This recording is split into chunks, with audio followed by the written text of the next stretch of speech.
Welcome to From Here to Eternity, a Gateway Seminary podcast about the nations. My name's Phil. I'm the host. I am professor of missions here at Gateway, and until a couple years ago, I lived overseas for around 20 or so years. In this podcast, we address topics related to the cross-cultural spread of the gospel from here in California, across the U.S., and throughout the world. Today, we have Don and Ann Dent here. Don and Ann worked overseas for 30 or so years and then came to Gateway, where they worked for 10 to 15 years or so before their retirement in 2023. Don retired, and I took his position as professor of missions as he left, and Don still teaches for us as a senior professor. So we're glad to have you all. You all know Gateway better than I do, so it's good to see you all and to be able to reconnect a little bit. It's great to be here and reconnect in this way. Thanks for having us, Phil. Hey, could you just begin by sharing how you all came to faith in Christ, and then with that, how you all got together? You go first. Well, I grew up in the church and came to the Lord at a pretty young age. At the age of 9, I was convicted of my sin and went forward and publicly asked for baptism. And I knew him as my Savior at that point in my journey. And then as any new Christian, it takes some years to really understand what it is to have him as your Lord. And then I went to Mississippi College, and that is now known as Mississippi Christian University here in Mississippi. I met Don there, and I was in business, and I was headed for international marketing. And I stayed in international marketing, but it took a little bit of a turn. And when I was trying to determine if I was going to go to graduate school or possibly do missions, because the Lord was speaking to me about this at that time, Don and I started dating around that time. And over the course of about a year and a half, the Lord made it very clear that I did need to pursue missions. And there's a long story behind that, and I don't know if we want to get into that, but the part that I would say the turning point was a summer mission experience in Africa, in Kenya, where I learned that missionaries are normal people. They get angry, they have problems, they make mistakes. They don't just walk around with Bibles under their arms. They are logistics planners and nurses and doctors and farmers and surfers and English teachers and whatever it is. And that was an important turning point for me that summer. Now, about a year before that, I was at the point at a student retreat where I said to the Lord, okay, Lord, take it, whatever it is. Is it business or is it missions? And as I was sitting there, having given that to the Lord and crying, because it was an emotional moment for me, this young man walked up to me and said, are you okay? And I said, yes, I'm just crying. And he said, well, I don't want you to be down here by yourself. Most of the people have left. I'll just sit over here under the tree. And so he did. And at that point, the Lord said, you are going to marry that man. You are going to become foreign missionaries. And I said, I looked over at him. It was Don. And I said, no, I'm not. And he said, well, you just told me that you would do whatever I ask. And my response was, well, you have a lot of work to do. And so the rest is history. Well, that's a great introduction, Don. So, well, I mean, as she just told you, she told the Lord she would do anything, take up her cross and follow him. And I have been her cross now for 47 years. And gladly, I'm very glad to fill that role in her life of, do whatever for the Lord. We're both Mississippi kids, grew up in county seat First Baptist churches. My parents were maybe the best Christians I've ever known. They loved the Lord. They shared their faith. They prayed for missions. They gave to missions. And so I grew up, I remember very young, Sunday school and others, learning about Christ and his love for us and his dying on the cross. I was very touched by that at a very early age, and I knew that he was the Savior and that I loved him. But it was not really till I was 15 when I heard Christ say to me in a personal way, "Come follow me." And I realized at that moment that I'd been trying to be good enough to be a Christian rather than just trusting my whole life into his hands and trusting him for my salvation completely. And so I gave all of my trust to him that night. As we reflected on this later, I didn't know Ann. She lived, like 5 hours from where I lived. She was in the room that night. It was a big statewide youth conference. And no question, she was in the room. I was not ready to meet her yet. It's a good thing, probably, that we didn't know each other. But anyway, from that moment, I knew the Lord every day in my life till now. And it was probably about 6 months later where I just reflecting one morning in prayer and just realized I'm not sure I really knew him before that moment. So I went down and told my pastor I was coming because I'd come to faith and I needed to be baptized because I didn't have believer's baptism, which he was all confused about. But I think that was probably really what was happening in my life during that time. I felt pretty quickly after that time at age 15 that God was probably calling me into ministry. It had something to do with proclaiming the gospel, and the people that I knew who did that kind of thing were all pastors. So I think I assumed that this was a call to being a pastor, preferably in Mississippi, not far from my hometown, and hopefully close enough to a bass lake that on my day off every week I would go. That was just sort of my assumption. So I went to Mississippi College. We arrived the same week and worked together for 4 years. Didn't really know her, but during that time, the first summer after my freshman year, God clearly called me to missions. I was a supporter of missions. I believed in missions. We had missionaries in our home. I admired them, but it never crossed my mind that that's what God wanted for me.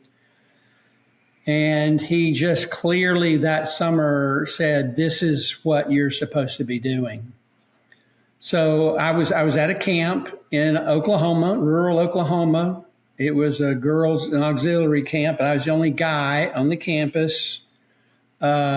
About 5 ladies and 20 cute college girls there, and 175 8 and 9-year-old girls screaming and running around like crazy. And the only quiet time of my day during those 5 days was at night when a missionary spoke, and he spoke with a broken heart for the people of Asia who would live their whole lives and never once have a chance to hear the gospel. And he described them in great detail. He was actually describing people that lived down the street from him in Japan. And I'd never quite heard it that way before. And it never really hit me that not only are they not Christians, they've never had a chance to hear. And that really struck my heart because I realized I was, 15 and had been in church. And feel back in those days, we went to church on Sunday morning, Sunday night, Wednesday night, probably Thursday night and Friday night. And it's a small town. There, you were either getting in trouble or going to church. And I had heard the gospel hundreds, if not thousands of times. And it was, that point in my life after hearing so many times that I finally heard it, believed it, and it changed my life. And I just thought, if I'd been born in a place like Japan, what chance would I have had where so many people never even hear one time, and it took thousands of times for me to come to faith. And so during those nights of this missionary speaking, my heart was just stirred up so much about how awful it was that so much of the world didn't know. And finally, I sort of said, I'm way too holy to say it out loud, but I sort of was thinking, Lord, how can you allow this? And I mean, the answer back to me was as clear as day. Don, I have paid the ultimate price for their salvation. What have you done? That was it. I knew that was my call. It took probably to Asia, but certainly to peoples who had not heard, where the church was not strong and there was not much gospel witness. And so from that point on, that was my call. And I just wondered along the way, am I going to find somebody to go with?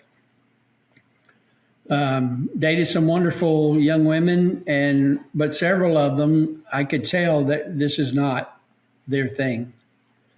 And Ann and I were at Ridgecrest Collegiate Week together with a group of about 20 students. And I saw her, for the first time, I saw her passion for worship and for the Lord. And I did not know that that was the very month that she was deciding to lay down her future to the Lord, including if it's missions.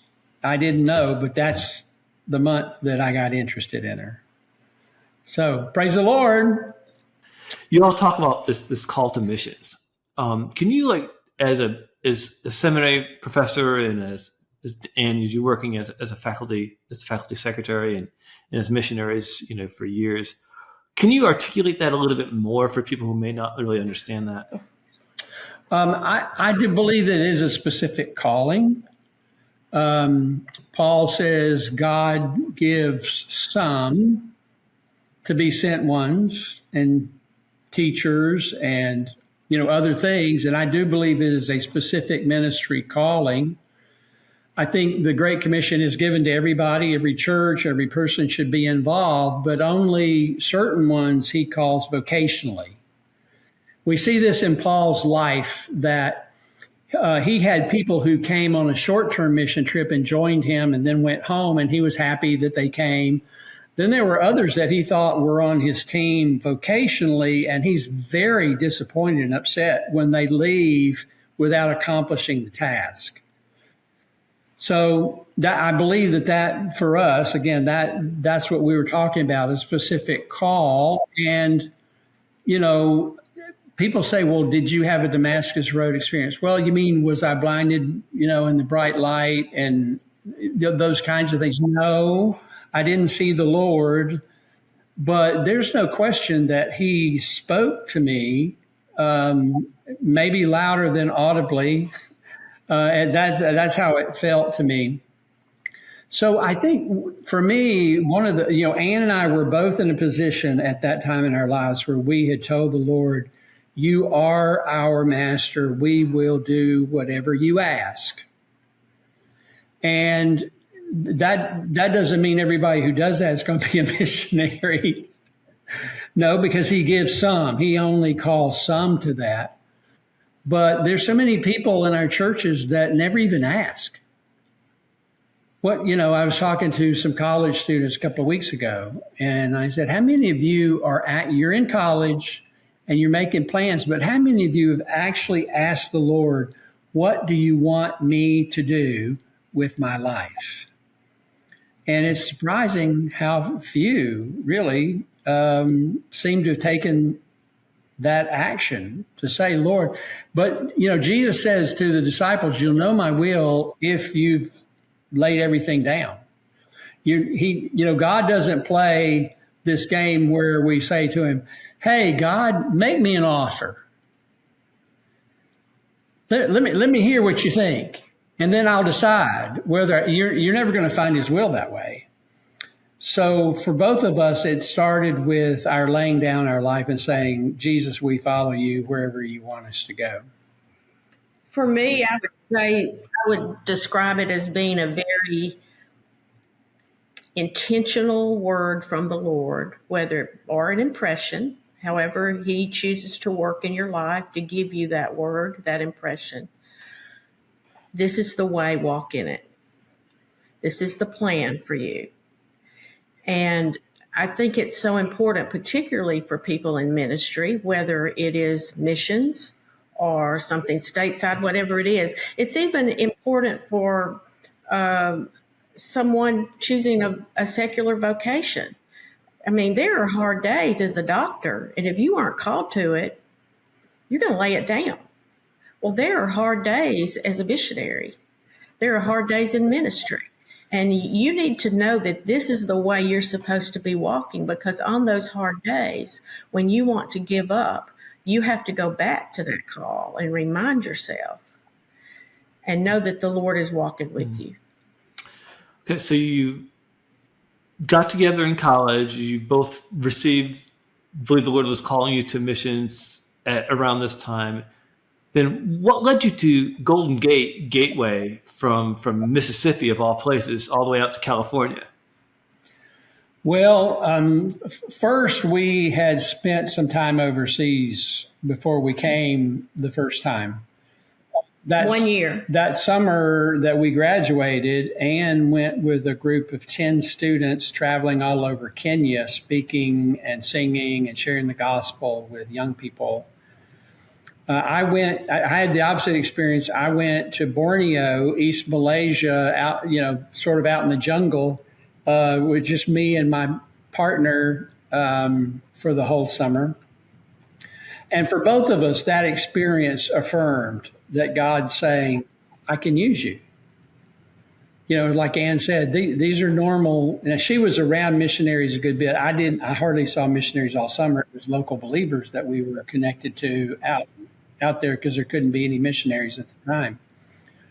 So that was really important. And while we were coming home from that experience, I went through Singapore where there were missionaries and debriefed my summer with them and heard that they had an opening for someone to come do youth outreach in Singapore because a journeyman couple had gotten through their whole preparation and decided they didn't want to do youth outreach. And so I said, well, I did youth ministry in college. In college. So I'd love to come back. And they said, well, sorry, we're really hoping for a married couple. And I said, well, I think I can fix that. And we were already engaged. She was about to go off to Africa and run around in a van with 10 other students, including 5 guys. And I decided she is not going without a ring on her finger. I am putting a mark here that just states my intention really clearly. So she came back and we upped our wedding a little bit and got married about 3 months later. And in just 2 months later, after we got married, we were in Singapore doing which something the FMB didn't do in those days. It doesn't do it now. Ann says they were moving the offices and lost our file and somebody just marked it approved and we got to go as newlyweds. So we had a Lottie Moon honeymoon in Singapore, which was amazing. It was just, we were getting to know each other, learning. We're both strong-headed and leaders, and we think very, very differently. So we had a lot to learn. I especially had a lot to learn about. We both had a lot to working learn. together. And but it was, oh my goodness, it was so wonderful. And while we were there, we kept meeting missionaries who were Golden Gate graduates that we really liked. And it just began to dawn on us. Most of my best friends had gone to Southern Seminary, gotten scholarships.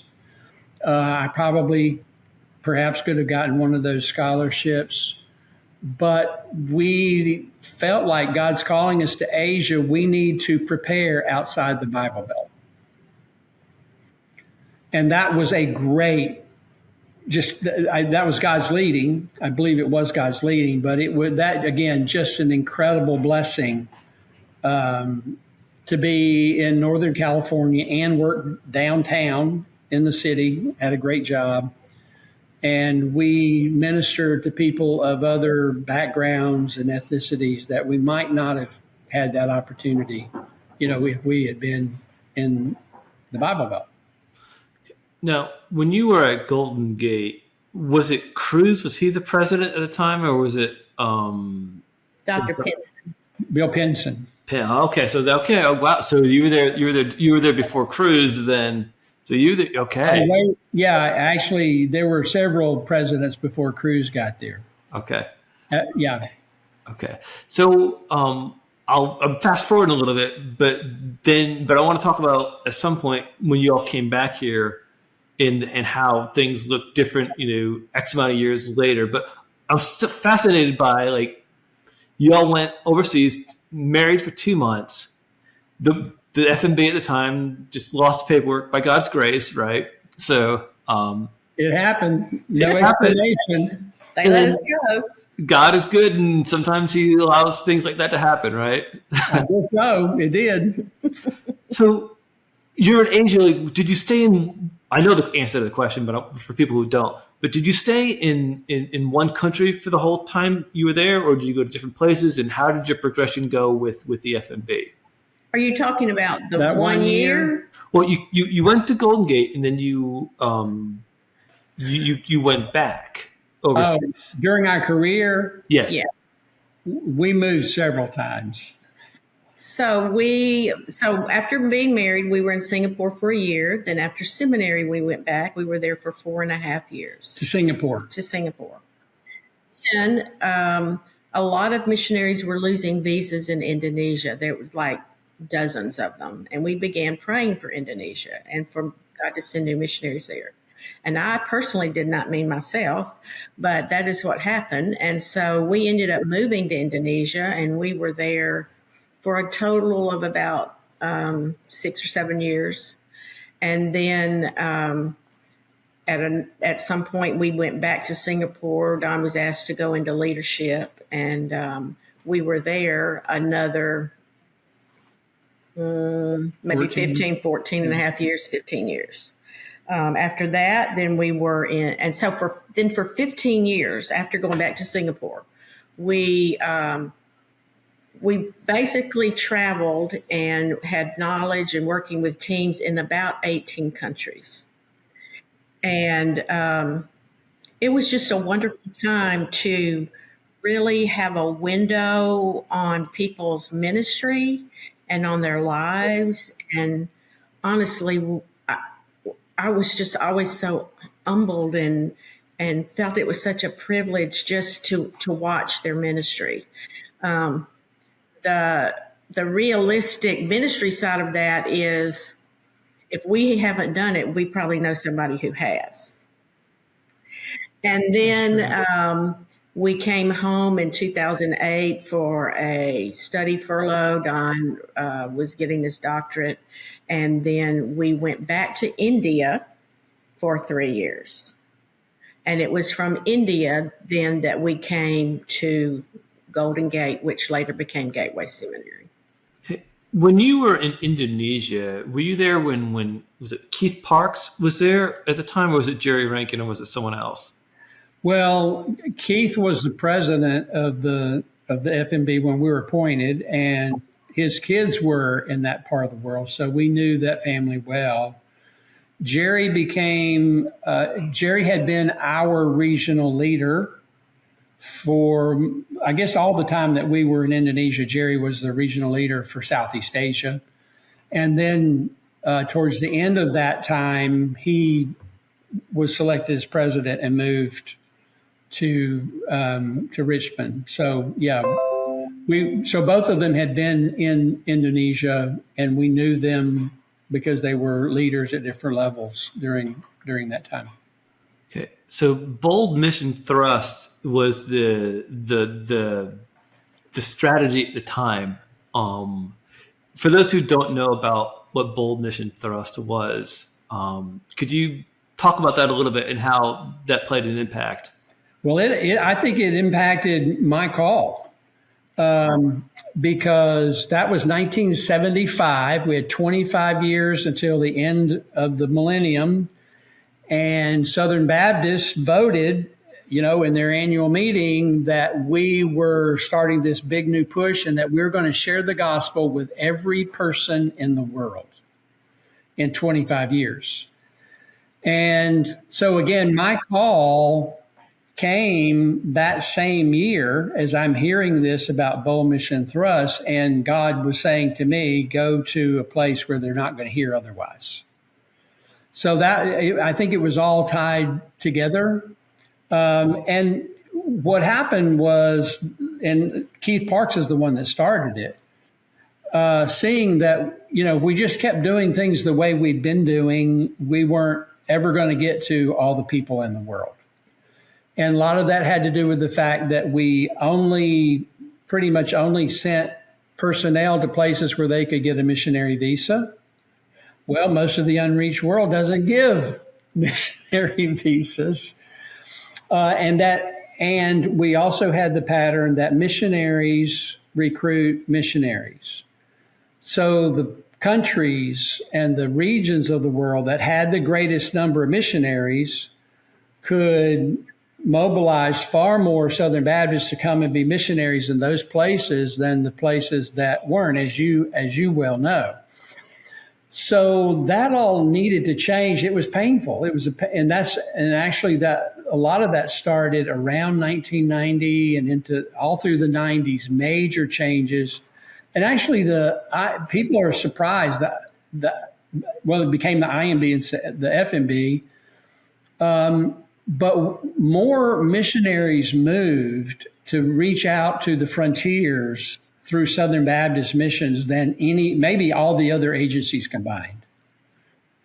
It was a huge shift. And we still hear that only 1 or 2% or something like that of missionaries are involved with the unreached. Well, it's over 90% of IMB missionaries are.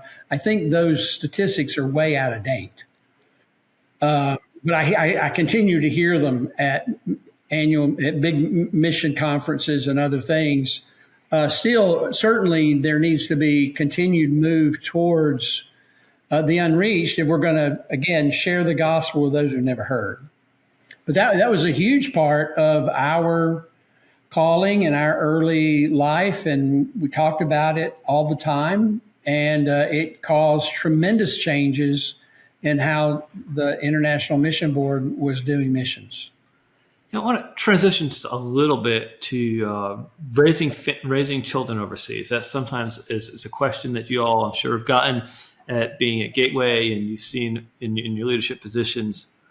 Can you talk about how you all raised your children overseas and some of the fears that you had when you started and some of the success stories? Our daughter was 11 months old when we first went overseas. And then our son was born about 7 months after we had been there. Our kids were 17 months apart. In Singapore is very high cost of living. It's very expensive to live there. And our first term, of course, that's where we were. So they were not in school yet. And then we went to Indonesia. People in Indonesia, most of them homeschooled. And so I knew that would probably be on the docket for me, which is something that I really struggled with. I literally thought I might kill my son if I had to teach him.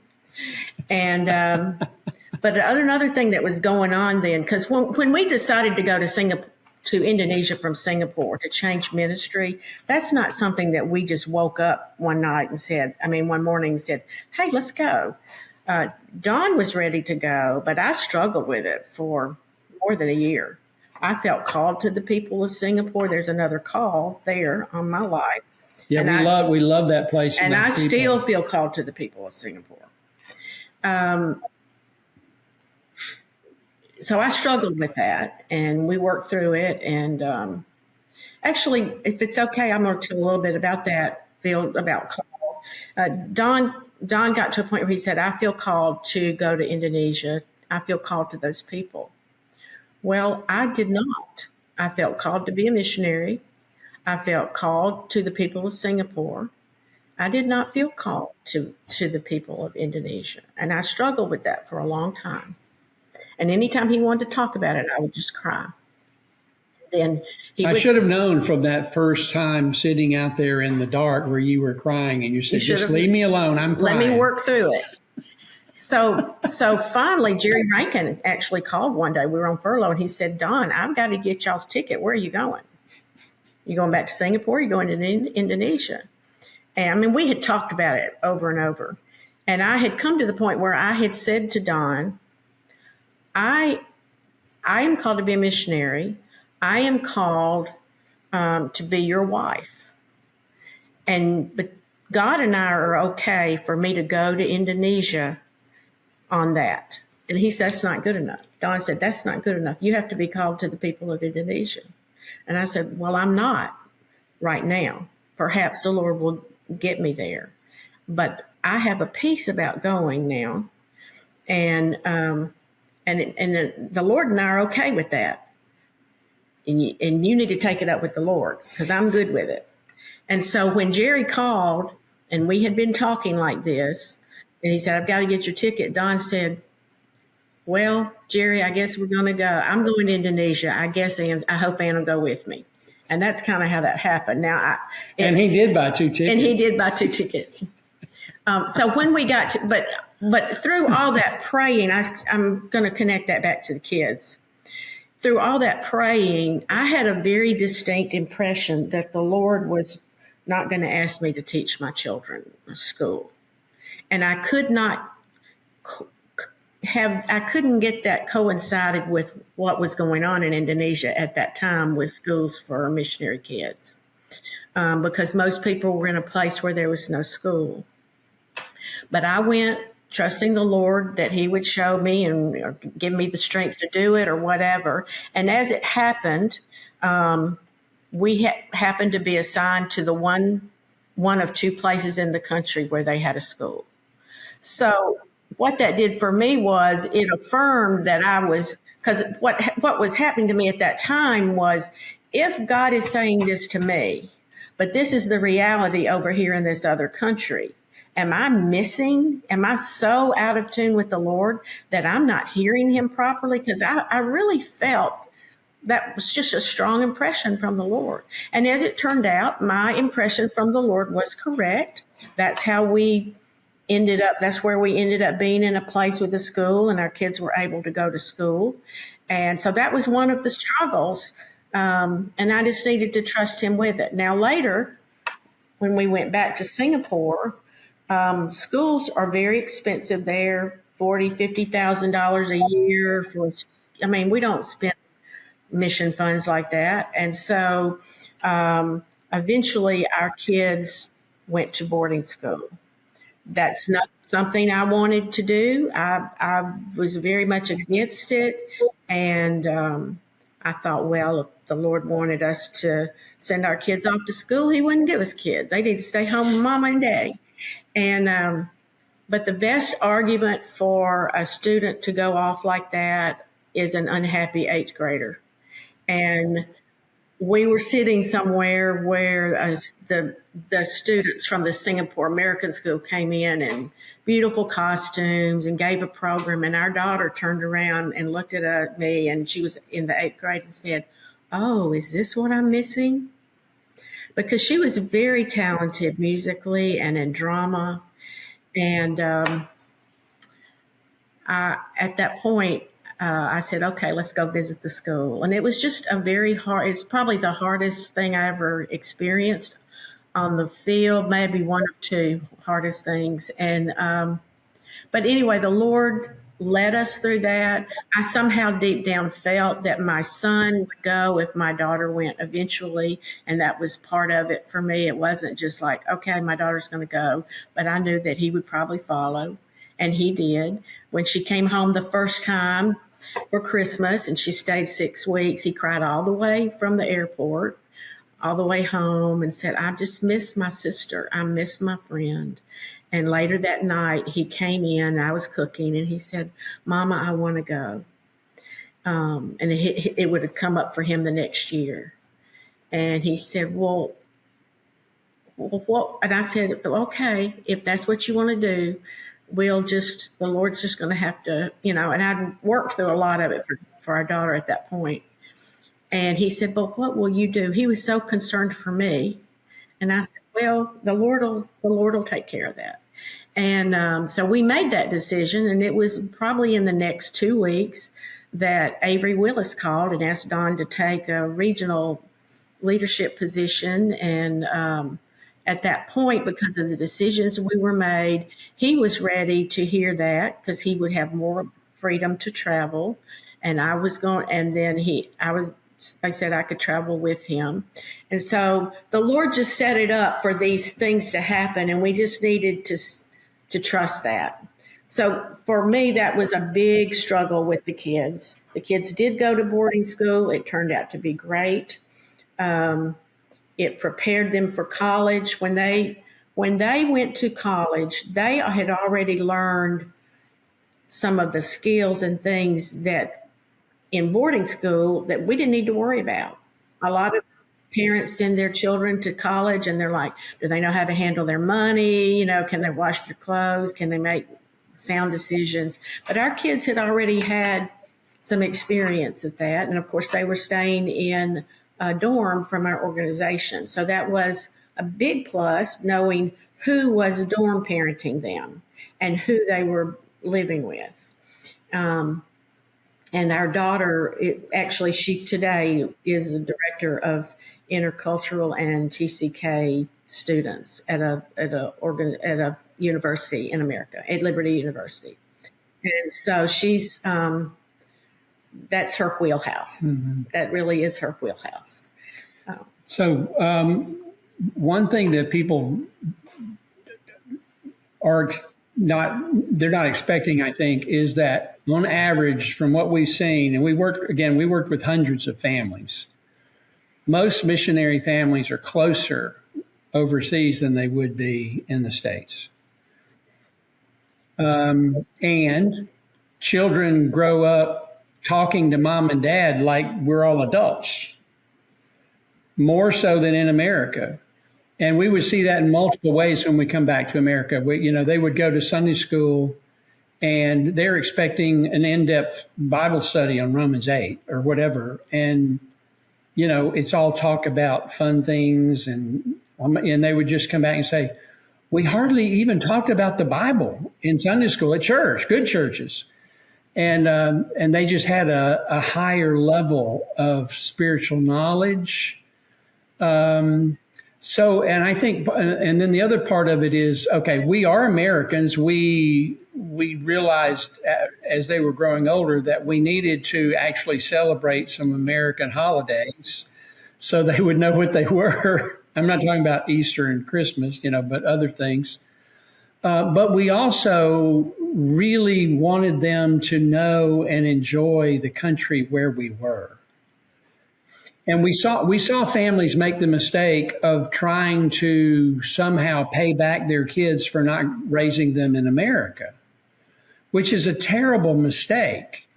I mean, you can't replace every event, all the options that you have for doing things in America, but you should find ways to have fun and love things in the country where they live, because they are third culture kids.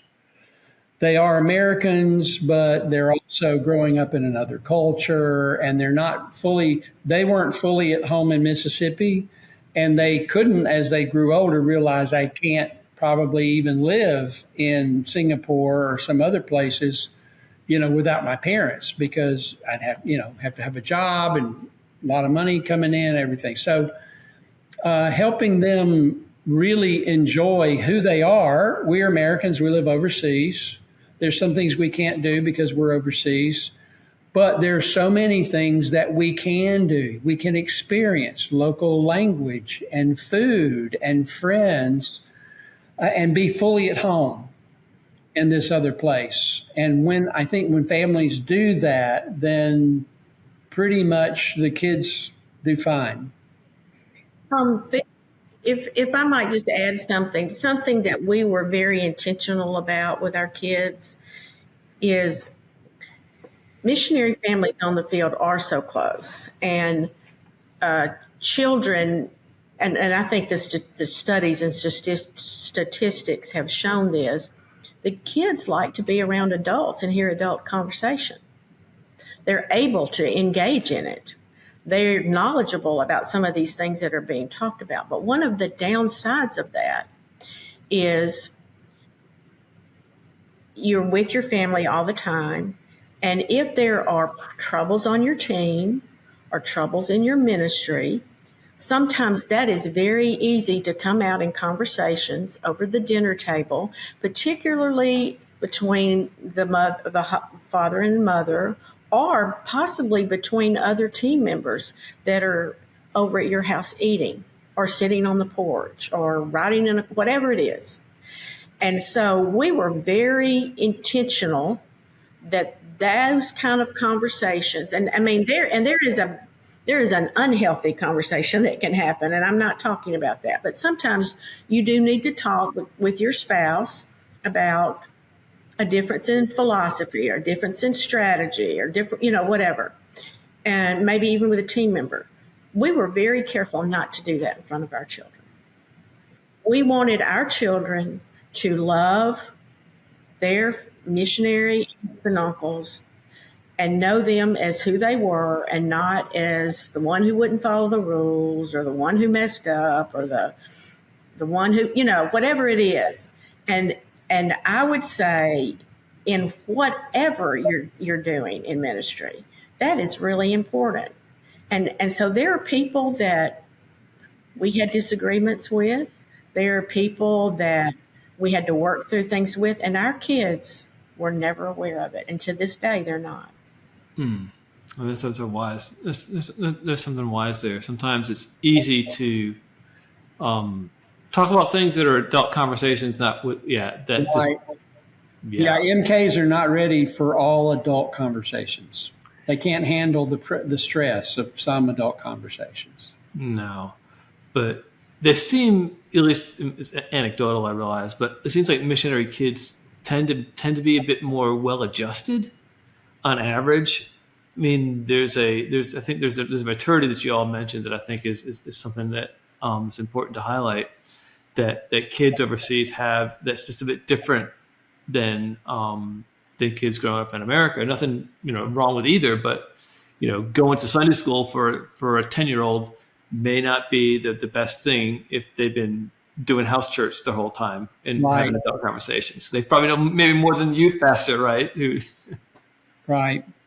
Our daughter saw this in high school, and this actually has led to all these years of her now doing what she does, basically discipling third culture kids who are coming back to America, and there's a lot of them where she is. There seems to be a division, this road diversion, the yellow wood, and some are going left and some are going right. And it appears that this overseas experience and coming to terms with why were we over there? And if they see their lives in the sense of God's plan for the ages, then they generally, I think, walk closely with Him when they come back to America. But there's a good group of them who come back and give up their faith, and they're mad about, well, I didn't grow up with so-and-so and this and that, and I don't even know all of these movies that these kids here watch, or those kinds of things, and they become bitter, and they're mad at God. So there is a real division, and sometimes it's the same family has two kids, and those those kids have to make their own decisions, and one goes one way and the other one goes the other way. In your ministry overseas, what are some of the highlights that you can remember, and what are some of the low points that you can talk about? Oh my goodness, 30 years. Let me just start with our first term, because we were beginners, and the best thing was we had a bunch of older veteran missionaries around, and we would ask them, how are you raising up leaders in that new church, and how are you doing this, and all those kinds of things. So we had multiple mentors helping us, but we were young and new and learning from scratch, really. So we worked with two groups of Singaporeans, mostly new Christians, young adults, first generation believers, and we got to invest in them and disciple them. That turned into two churches. And we had the privilege about 2 years ago to go back to Singapore and have a reunion dinner. These are Chinese, mostly Chinese people, and they do a family reunion dinner. Well, they did one with us. It was amazing. We hadn't seen some of those people in 36 years, and to just sit and talk and see how mature they are, their leaders in their church, and all this was just one of those things. God opened the window and let us see, back into this early part of our ministry. That's really precious, really, to us. I remember a high point when we were in Indonesia. Don and a fellow team member had worked very hard on some printed materials for evangelism and in the unreached people group we were working with. We were targeting to get the word to them. And there was a lot of questions and prayer about what to do and how to do it.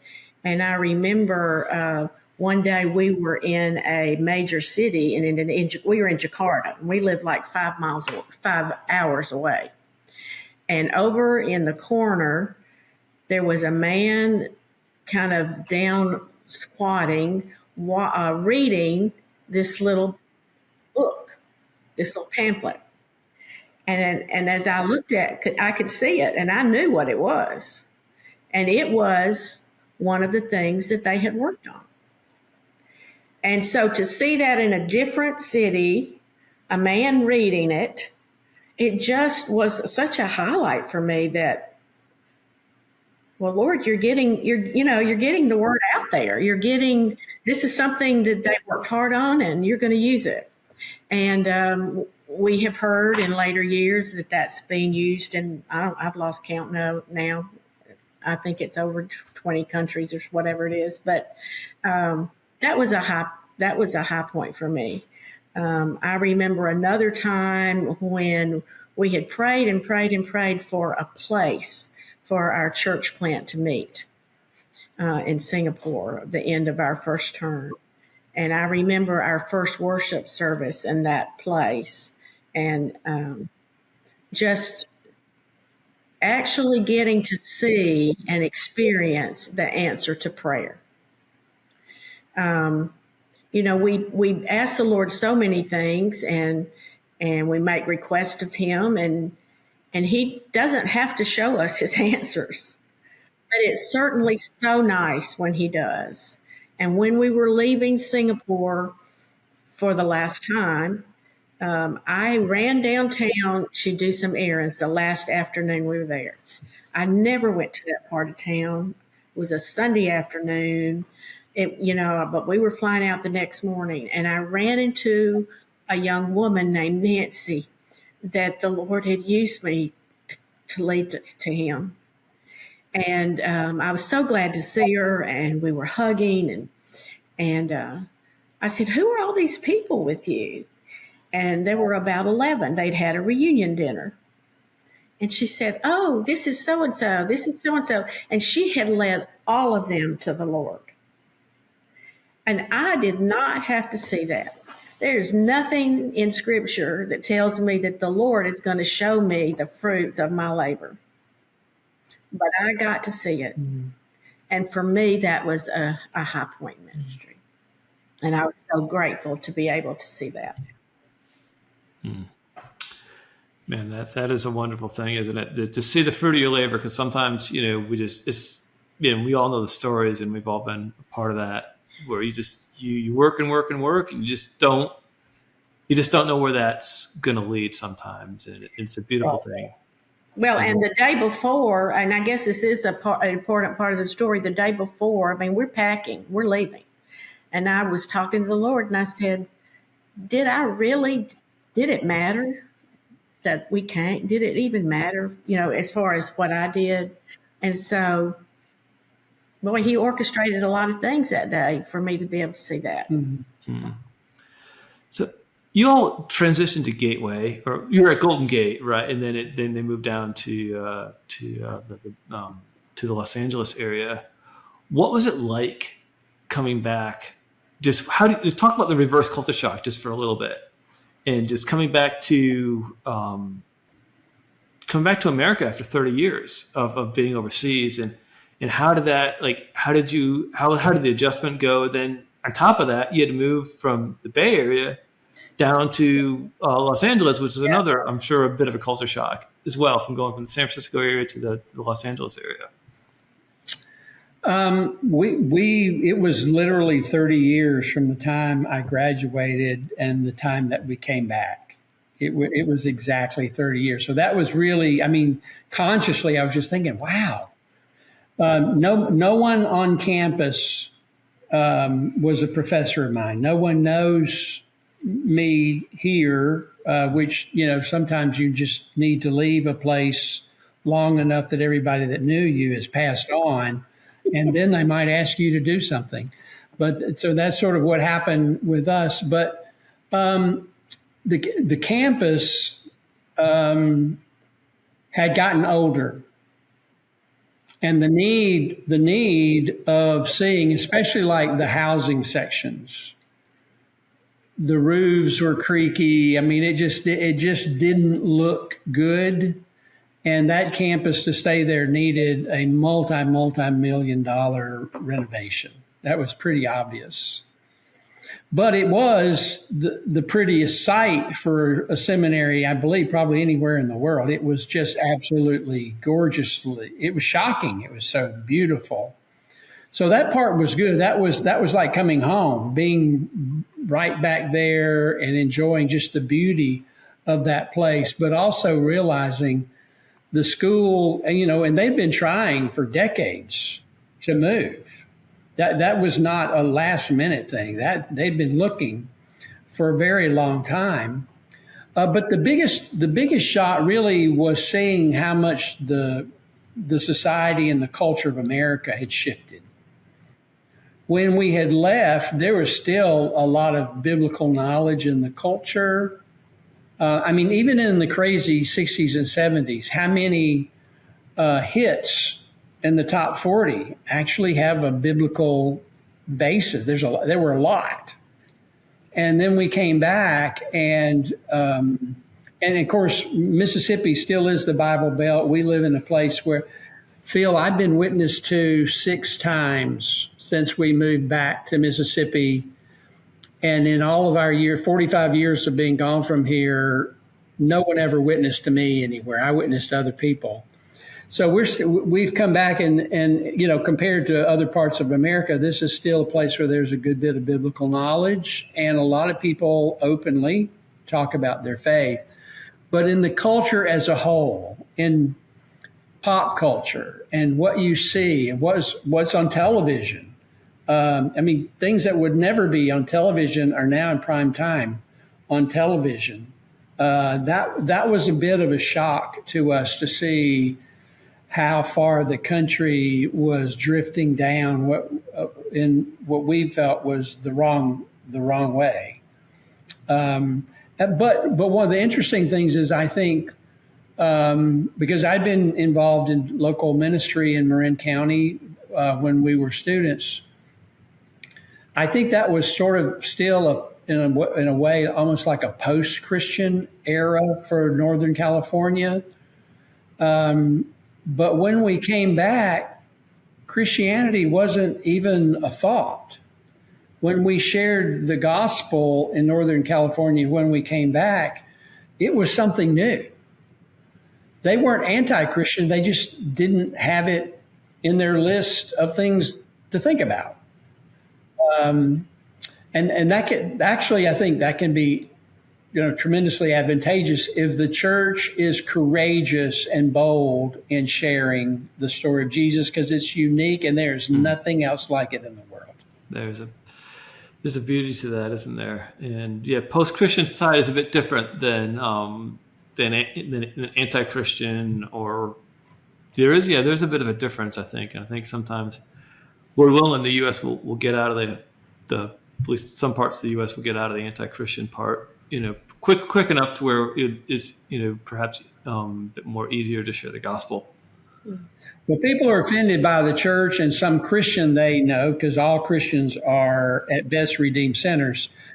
But most Americans who are not Christians don't know the gospel. So after a half a century of approximately of being in some type of ministry, the Lord's calling you to missions, calling you to salvation, what's one thing you wish you would have known earlier in your call that you know now that you wish you would have known earlier?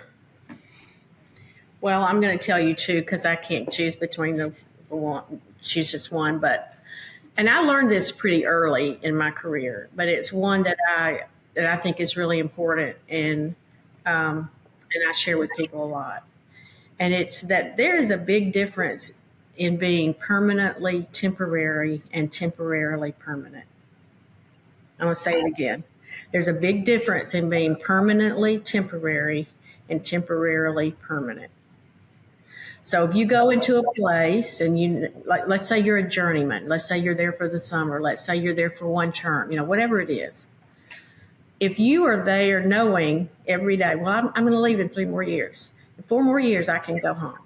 My furlough is in 2 years and 8 months. And you're always thinking about that.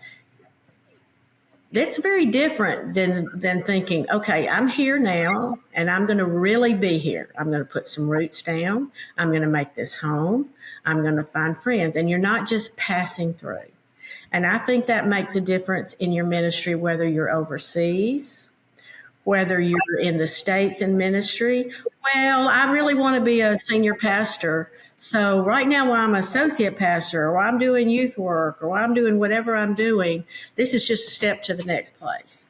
And I think subconsciously it can affect you. The other one is, in our world today, missions is very different today than it used to be. When we were appointed, people, we went to Singapore, and people would say, how long are you going to stay? And I would say, my answer was, until I die or retire, whatever comes first. That was my answer, because that's what people did. You went to the field and you stayed until you retired or died, and then you came home. Well, with government rules and visas, mobility, it's just so many things so different now. The chance that once you go overseas to do ministry that you're going to move and have a different assignment is pretty high. The statistics these days are pretty high. And so the other one I would say is you cannot make an appointment with grief. When you're grieving, changing a ministry, leaving a place you love, going to something new, working through the newness of it, trying to get to, being acclimated and all that. If you just keep putting it, just sticking it off in this little box, I'll deal with that later, then one day it's going to hit you in the most inopportune, public, with an audience meltdown you have ever experienced. And so when that grief comes, go with it. Just find a way to deal with it, whatever works for you. Long showers, play tennis, quiet cappuccinos in the corner, whatever it is, deal with it. Don't keep putting it off. Yeah, that is actually, that's the second one. I mean, I think if you've been overseas long enough, we've all been there at some point, and not being able to deal with grief. I think that's a really wise word. Figure out. That's why there's organizations that have member care, but even if it's not at that level, I mean, you need to be able to deal with the grief somehow. That's a wise word. Yeah. What about you? I think I knew this, but I know it more deeply now. And that is, Jesus never intended for us to do his work in our power. Mm. And I think that's one of the most common mistakes.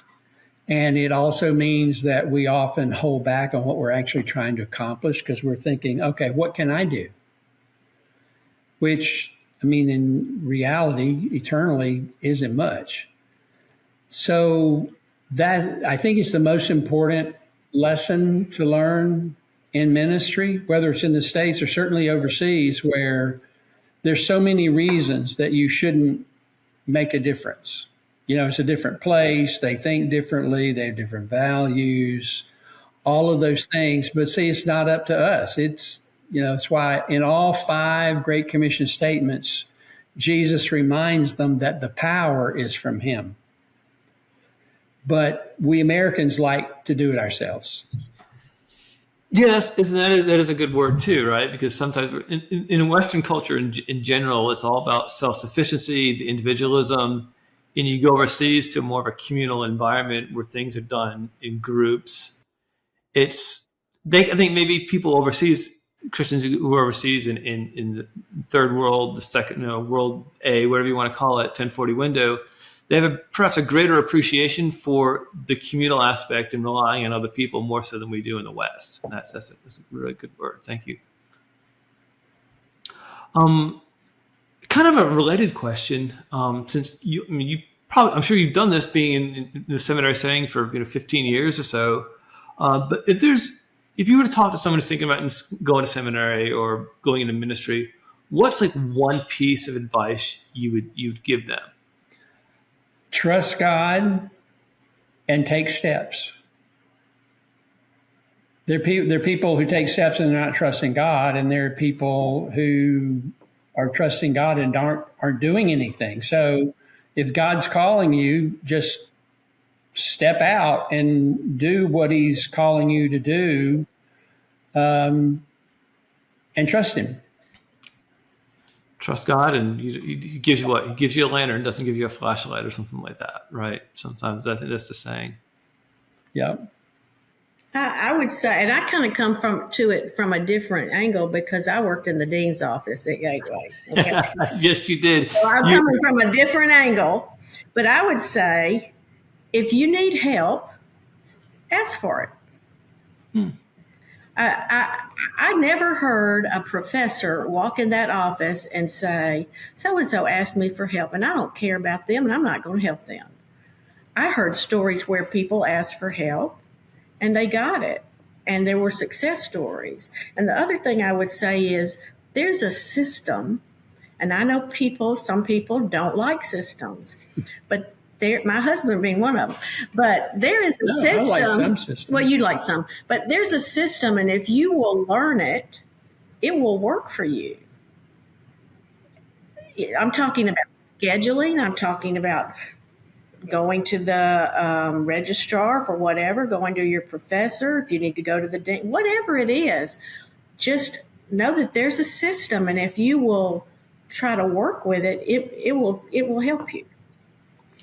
Yeah, I think I'm a little bit like Don with that. So I think you get the creativeness to it, but when you same thing with Michelle too, like the administrative assistant to the academic dean it's a godsend for the faculty, and it could be godsend for the student too, right? For the students, I think there's a beauty to that, just having someone there who can kind of translate things a little bit. Because sometimes you just don't know the terminology or whatever. One of the things I like to ask, and I've talked to Scott Hildreth just a little while ago, and he and I had a conversation about this question, and I asked him, it's like, what's like, if you could pick like 1 or 2 books that really impacted you, like what would they be? I know when I talked to Hildreth, it was Let the Nations Be Glad. That was he and I are basically the same generation. It was Piper's book that came out. Were there any books like that you really felt that were really beneficial for you all? Some of the greatest books are old, and in academia, we want to use the latest books, and we're just ignoring. Michael Green's evangelism in the early church is so scholarly, but so amazingly practical and personally challenging. I wish and we need people going out in ministry who know more about evangelism. It's our number one failure in Southern Baptist life, in American Christianity. That is an astonishingly powerful book to me. McGavran's Church Growth, which got sort of a bad name because the megachurch pastors started applying this stuff about how to get the biggest church and all this kind of stuff. But that was not what McGavran was talking about at all. He was talking about how churches grow in the mission field. And so many keys. It's still a great, wonderful book, but nobody is reading it or knows much about anything. And there's not been anything else written since then that actually covers the material like McGavran did. Yeah. McGavran he's a father, arguably one of the fathers of the third wave of the modern missions movement, right? The idea of he and Townsend, the idea of people groups and homogeneity principle. Yeah, very much so. Those would be the historic ones. Who wrote the book about animistic beliefs? That old book, Green Book. What was that? I can't think of the name of it. That's okay. Communicating Christ in animistic context. That's it. Communicating Christ in animistic. Well, yeah, it's funny because I don't know where you all were, but I know where Mary and my wife, where she was in Central Asia, did this Islam, but the Islam there was this animism that was combined with this Islam that made it kind of like its focus. Yes. It wasn't like your traditional Islam, but it was just all these other things that were combined. And sometimes we think Islam, we think Hinduism or whatever, but it's combined with animism or all the other things. And you just kind of got to realize that sometimes before you come walking in thinking you're looking at like a textbook, faith, and it's just something a little bit different. And we found that even among the some of the Chinese religions. Oh yeah, Buddhists, Hindus, and Muslims, Taoism, Confucianism, all of it have a foundation in animism. All of them. So that book was helpful to me. Yeah, Galen von Ringen is. Yeah, that's the author. And that is a good book. So now that you're in retirement, kind of retirement, but you're still you two don't seem like you're going to be in like retirement, at least not in the traditional sense. What's like one thing you'd like to promote? I know, Don, you have some books. I'd like you to talk about. I think your latest book that came out we use in our missions class. But is there anything else you would like to promote, and how can we help you? How can people be praying for you?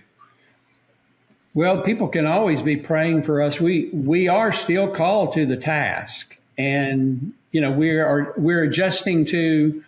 After 45 years where we had a full-time job, and it was pretty clear what we were supposed to be doing and those kinds of things. So we have to be a little more creative and patient now that we are retired, and just that God would continue to use us for his glory. That's I would agree with that. I mean, the basic thing. We don't want to quit doing ministry. We just don't have to be paid full-time to do it. And Don, you'll be teaching. You're a senior professor. You'll be teaching missions in the strategy of Paul. I believe it's. I don't remember the course. I don't have the top off my head, but it's quite a popular course that you developed here, and you'll be coming back next term to teach that. So for those who are listening and you're seminary students at Gateway, please take that course. It was Paul was the first missionary, and Don has spent a lot of time doing the research on that, and we're looking forward to you teaching that. Much of that course is based on what I learned from studying Paul as a missionary on the field.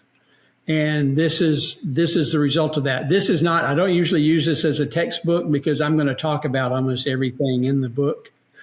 So we use other textbooks, but actually that's pretty much the summary of Paul's mission strategy. And what I found from studying mission history is that most of the great missionaries were intentionally, consciously trying to follow Paul's model, up all the way through the modern missions movement. So the other one, as you mentioned, is this one, Finding Direction to Redeem the Nations. This one is newer, so it's not as well known as the other book. But right now, I'm aware of at least 3 seminaries and about 6 colleges that are using it for textbook. Some churches are using it to think through their own, how they're doing missions. And a number of mission teams are using this to think through what are we supposed to be doing and what should it look like. So again, both of those, people who don't know the books, I just say, look them up on Amazon and see what other people say. Don't trust me. I wrote them. Fair enough. Hey, you all have given me more time than I asked. I appreciate you taking this last hour and a half or so, just to talk with us and just so people can hear your story. People at Gateway can reconnect with you just a little bit, and I appreciate you just taking the time out of your schedules. Even though you're retired, you all are probably busier than I am. So, thank you, Phil. Thanks for talking with us. Thanks for the invitation.